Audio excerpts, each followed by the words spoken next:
nas.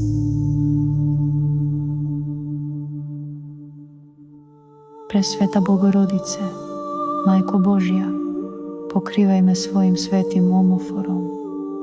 Budi mi uteha kad me boli, snaga kad sam slaba, mir kada se u meni digne oluja.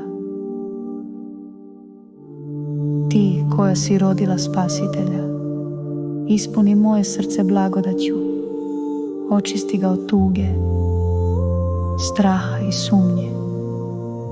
Pomozi mi da budem smirena, blaga i verna. Majko, zagovornice roda ljudskog, budi uz mene u tišini i molitvi. Primi moje suze i pretvori ih u blagoslov.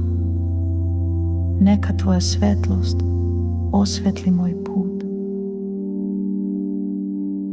Podigni me kad padnem. Zagrli me kada se osjećam izgubljeno i povedi me ka Hristu, izvoru večne ljubavi.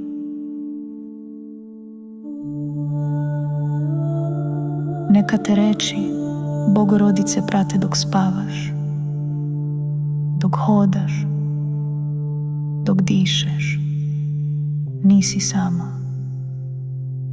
Majka je uz tebe. Tiho, nežno, moćno. Amin.